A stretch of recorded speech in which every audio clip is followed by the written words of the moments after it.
All right, folks, back on the Boston Man Show with Keith Bouchard here, Louisiana-Monroe Warhawks head coach. Coach, how you doing, man? Down in Monroe, Louisiana, that good food down there, man.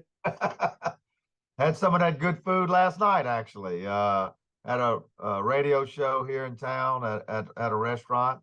Had a little gumbo last night, and then but no, we're doing fine here, and weather's good right now, so everything's good. Well, Coach, I'm gonna tell you, happy belated birthday to you, Coach. My mom's birthday is the 9th, yours is the 10th, so happy belated birthday to you, Coach. Well, thank you. Getting on up there. I feel it sometimes these days, but I appreciate it. But I think these kids definitely would keep you a little bit younger there, though. Wouldn't you say, Coach?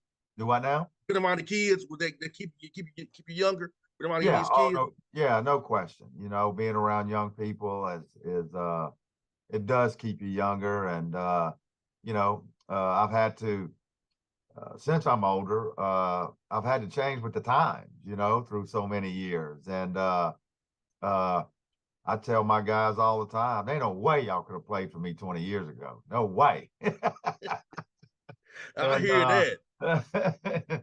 and so but no, I've enjoyed it, changing with them, changing with the times, and trying to help and mold young athletes today. It's kind of funny. Richard, I was going to ask you about that later in the interview here, but I'm going to once you brought it up, I'm going to ask you, like, how has the game changed for you since you got into coaching? And how have the young men changed who you coach since you got into this business?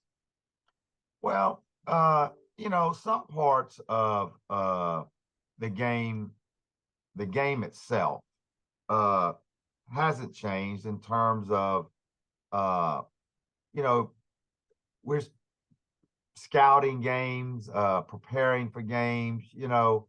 I still think about things that I used to think about 20 years ago when we're preparing for people. But it has changed in other aspects, like back in the I'd say early 2000s.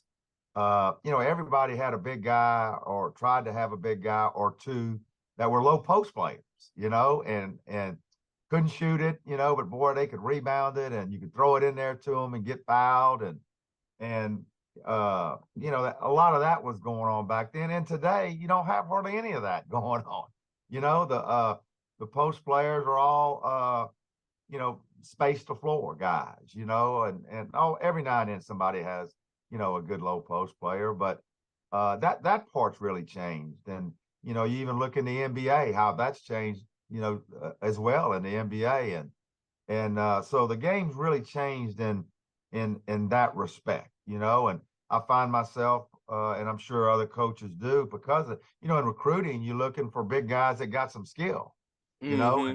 and back in those days, I didn't care about skill, just as long as they was big and tough, and so that's changed a lot. And as far as the kids, they have changed, and you got mental health awareness going on in our society, and not just in sports, but in society. And kids today have a lot more pressure, social pressure on them. They do, and so I've had to change in that respect. And that be mindful. I try to be mindful of their thoughts and their feelings uh, uh, around and within the basketball program. And I think that maybe in the old days you didn't have to worry about that as much, and or we just didn't think about it. I mean, back then it was, you know, do what I tell you to do, and Mm-hmm. and don't ask me why. Now it is, they ask me why, and I got to explain it to them. And so, that part is, but it's been a good change, and really over the last 10 years for me, maybe 6, 7, uh, I have a master's degree. A long time ago, I got a business degree as my bachelor's. And Same here, Coach. oh, Same really? here. Good, Yes, good. yes. And then, but I have a master's degree in guidance counseling. And I've had to use that master's degree a whole lot, lately, over the last, however many years, and it's just different times, and there's nothing wrong with it. Just have had to change. No doubt, coach. I played football from '04 to '08, and I remember in my freshman year, my sophomore year is when Facebook came out in '05. Yeah, And even then, '04 to '08, I had to worry about somebody coming to me saying you didn't catch this ball today, you played horrible, you dropped this pass, you should have scored a touchdown, blah blah blah, because it wasn't like it is today. yes. And I know myself, coach. Back when I was younger, I was a hothead, so I might would have said some things I should have said on social media. And I would had to do some stairs because I saw somebody back out talking about what I'm doing. Can you guys catch the football? Can you do it? Yeah. So I know what you mean, coach. Yeah. I played it wasn't even like it is today. Yeah, it is different. There's no, these kids have grown up on these phones, and Facebook, Instagram, Twitter, all of it. It's changed. It's changed society, and it's changed sports. It sure has. No doubt. See, for me, coach, my dad is a coach. He's 82 years old. He'll be 83 years old this year. So this dude still has his legal pads out, writing notes and stuff down. We watched the game. He asked me, what do I see? And I'm like, Dad, I know what's going on. You got to ask me. I'm well aware. That's pretty good. He always said, he said, son, you should get in the coaching. I said, I'm going to tell you, coach, but I was with you. I don't have the typical coach because I'm gonna get angry if they don't do what I say. I'm gonna get angry. So it's like, nah, I'm gonna talk about the game because I understand it rather than trying to, There you go. coach it. So, but yeah, like you said, coach, I love what happens is like I said, my dad, all his players still call him this day and text him. He always tells me, you're my biological son, but I have a bunch of sons besides you. Which Yeah. is Yeah. like I get it, but it's like seeing how all the guys love my father still this day is. I know it makes you feel good as a coach to have your guys come to you as well when they get married and go have stuff, have babies, and you're there for them. Well, it's what's funny. I'm old enough now. I signed a kid in the fall, whose daddy played for me a long time ago, and so I got that going on a little bit. That some of the players that played for me a long time ago now, have children, sons that are old enough to be recruited, and it's always neat to go back in time with those dads, and that I coached so many years ago. And you've been there 13 years, coach. That's a long time to be in one spot. Talk about the longevity being in one spot that long in this business. We both know there's always carousel going, and also having an administration that's behind you and backs your vision all these years. Well, let me tell you what I'm happy about being here. First of all, I'm an alumnus here. I played here. I know I don't look like I played basketball, but I did. I played here from 1978 to 82. And after that, I was a graduate assistant coach here. The coach that I played for my senior year, a guy by the name of Mike Vining. Mike Vining was the head coach here for 24 years. His first year was my senior year. Then I was a graduate assistant coach for him for 2 years. And then I left, and then I came back as a assistant coach, full-time assistant coach from 89 to 94 for 5 years. Okay. And then I came back here 13 years ago as the head coach. And, I got some stops along the way. I was at Louisiana Tech for a long time, 4 years as an assistant, 9 years as the head coach there. I was at LSU for 2 years as an assistant. I was at Marshall University for 3 years back in the late 80s. But a player here, then a grad assistant coach here where I started my coaching career, full-time assistant, and then to come back here for the last 13 years as the head coach, it's really pleasing to me. I'm gonna end my career here, and it's going to be. I'm really at peace and glad that whenever I retire, that it's going to be at the place that I started at and the school that I went to. I met my wife in college here. She's an alumnus here. all three of my kids have got degrees from this school. So a lot of history with me in this school, and the fact that I'm gonna, one day be able to end it here where it all started for me, it's pretty cool. It's not a national story, but it's a cute little story, in my world. And so I'm really happy about that. No, this national story, coach. It shows her worldwide, coach. We got 41 affiliates, coach, in the U.S. and Canada. It's heard worldwide, coach. It's definitely an international story, coach. They would know about Keith Richard in the Monroe story. For real. They would know about that, coach. Well, what's funny is that about, my career, I tell people sometimes. So in 1989, when I came back here as a full-time assistant, it was the first time I was going to get retirement. And I was a young assistant coach, man. I had all these, thoughts and about the profession. And I can remember the retirement lady, the first time I was going to ever be involved in retirement. And she said, look, there's two options. There's the old Louisiana state system, and they got this new deal called ORP, optional retirement plan. And I said, well, what's that for? And she said, well, if you think you're going to be in Louisiana for the next 30 years, you need to go in the old one. If you think you're going to go out of state or something, you need to get in this new one. And I said, lady, I'm going to be in Kentucky. I'm going to be an assistant at Kentucky in 5 years. Put me in that other one. And so I went in the other one, and look at my career. I've been in the state now over 30 years. I've been in Louisiana over 30 years. I should have gotten another one.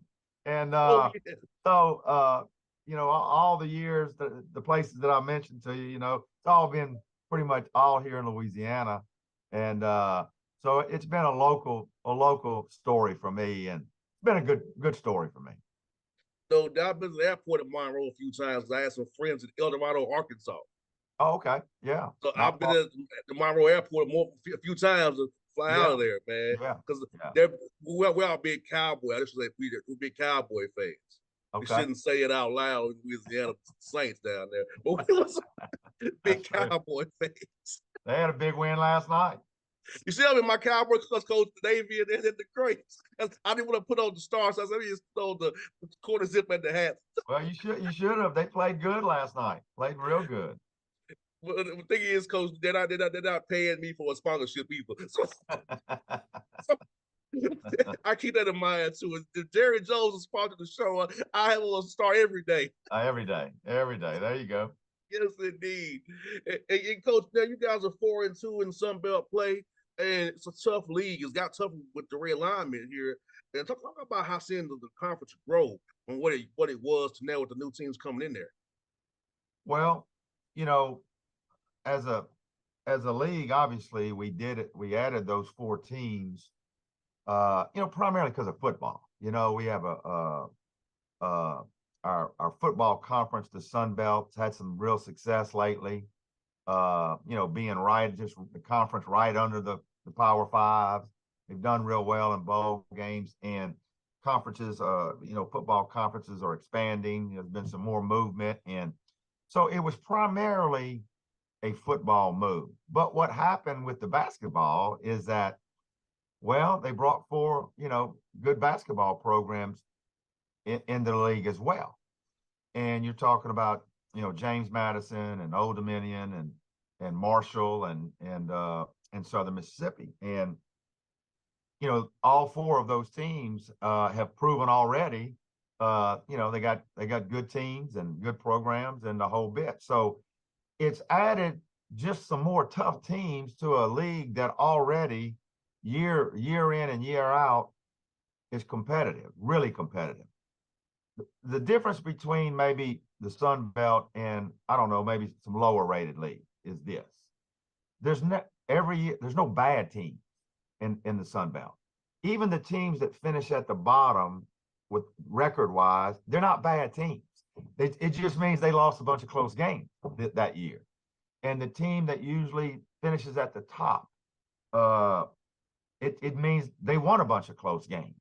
But the difference between the top and the bottom at the end of the year, and this is almost every year that I've been in this league, it's this kind of conference, there's not really that much, there's no bad teams. There's not that much separation. And so we're starting off the league play right now. You can see it already. Everybody's just beating up on each other, and a lot of close games, lots of close games. And it's a very, very competitive league. And we added 4 teams, just added more to the mix, doing the same thing. So it's tough. It's such a good league, mid-major league. What ends up happening too is home court advantage becomes not so much home court advantage, because Mm-hmm. team can win on the road a lot in this league. And every now and then there's somebody that branches out there and runs away with it. Maybe Georgia State, a couple years there, had some really, really good teams with Ron Hunter and I think maybe Lafayette had a really good team one year and that went through the league. But for the most part, very, very balanced, very competitive. Nobody's bad. Who wins the close games is going to have the best records. That's really what it's been. And coach, you said something I say all the time on this show, coach, is about its possessions. It's those Possessions. tough plays, it's this execution. It's not talent, it's not coaching. It's literally possessions. And how can we be maybe in film session possession better tonight? Or Yeah. in the first half, it'll be an 8-point game rather than a 4-point game. So it's like you said, coach. I tell this all my fans. I'm gonna say it, coach, because my fans didn't understand this. I say it all the time. College basketball is number possessions. It's very much about parity. It's older. It's possessions, not coaching. It's possessions. No question about it. I mean, we're 4-2 in 3 of those 4 wins. We're talking 3 or 4 possessions. That's it. And we lost one of our games possessions. I mean, a missed block out on a rebound, a foul, a turnover, all those things in particular late is determining these games, and it's going on heavily throughout our league. And with the Sun Belt's profile getting bigger, coach, does it help you with recruiting wise as well with the getting 4 new teams, the profile growing? So it helps you get more guys in the portal who say, hey, this may work for me. If it's good for you, it may work for them as well. Hey, I think there's no question that as we move along, having this 14-team league, it's a big league. It's a big league. It's something to sell. Yes, I do. And I think that, obviously, kids want to go where they can play and they want to play in a good league, and especially when these kids, the transfer portal, they're transferring, either down or up, the Sun Belt's got a nice ring to it. It's got some pop to it, and adding the 4 teams does nothing but really, really help us. And it also spans your reach for as visibility. You have Virginia now, Mississippi, Texas, of course, Louisiana with you. So it's like I feel like the viability of the league is even more because you can get more people to come play for you because I may get back home, maybe go see my family, come see me play. So I know that for me, going to Tennessee State for me was about being close to Atlanta. Yeah, I didn't want to be too far from home. yeah, So yeah. I know other kids had that same idea as well. Yeah, we're spread out pretty, I mean, it says the Sun Belt, but we're, all the way from Texas, all the way to North Carolina, South Carolina, and everything in between. So that covers a lot of ground.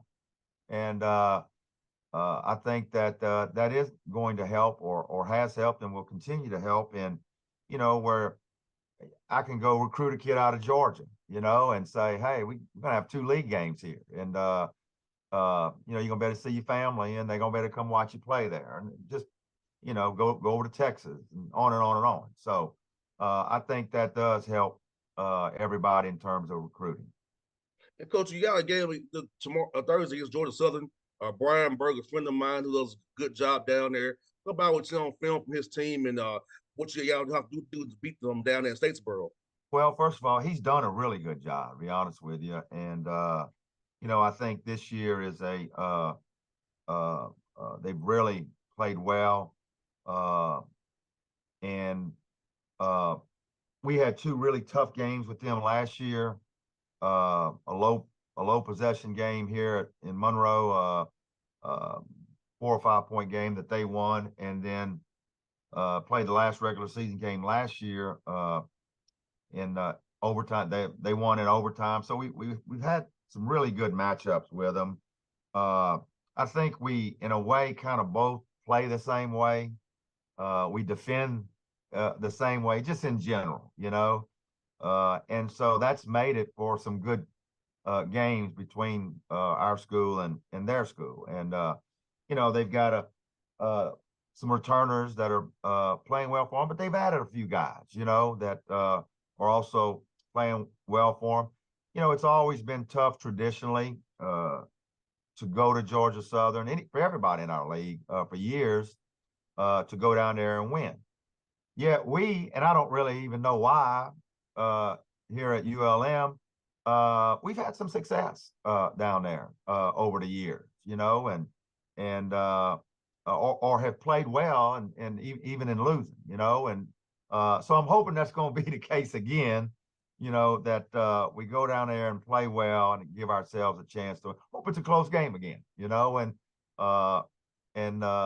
because I think there's just going to be a lot of those kind of games. And, if you can stay close, especially on the road like this, then you hopefully got a chance at the end.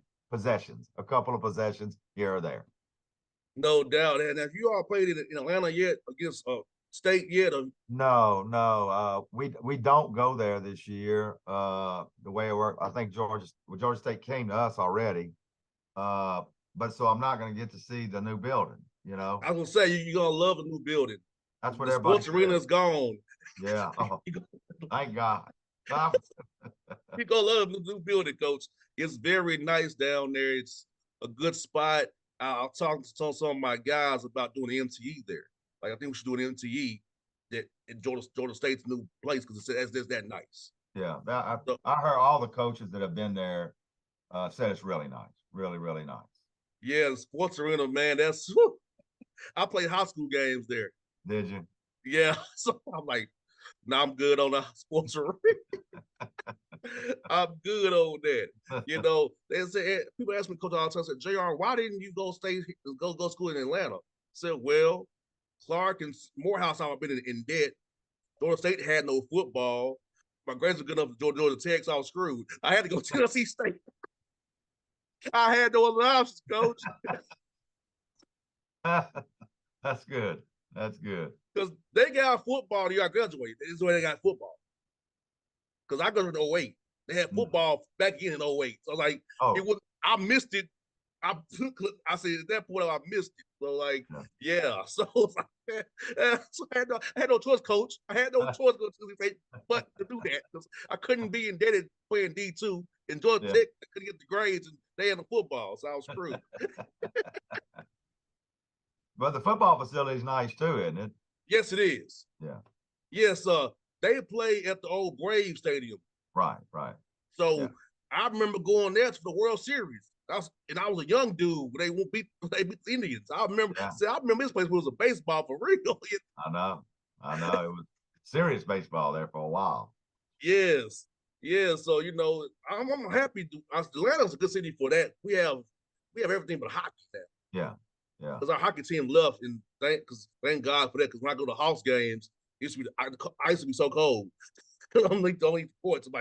I'm kind of glad that hockey team is in town now. Kind of good, glad for that. I went to the last Hawks game I went to. This was when Paul Millsap played for the Hawks. Paul played for me at Louisiana Tech. Mm-hmm. And so they were in the playoffs. This is when Paul was in his prime and had those good years with Atlanta. And he got me on the floor with him and got to go, watch him play and that type thing. And so that's been my last time to see the Hawks. Then obviously Paul left and went to Denver and all that.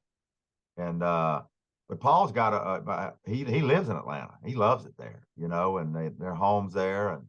And he built that facility. I don't know. It's called Core 4. Yeah, he's got a place. I know about that. Yeah, mm-hmm.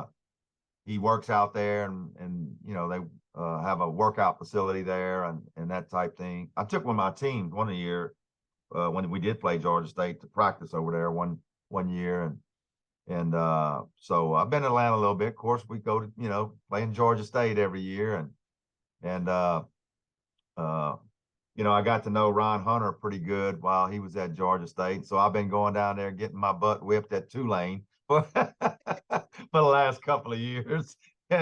He gives me some money, so I go down there and do that. And but I enjoyed, talking to him and that type thing. Well, Coach, I definitely hope to see you. And do you ever come to Lake Point? Mm-mm. You don't come to the Lake Point to recruit in the summertime? Not really, no.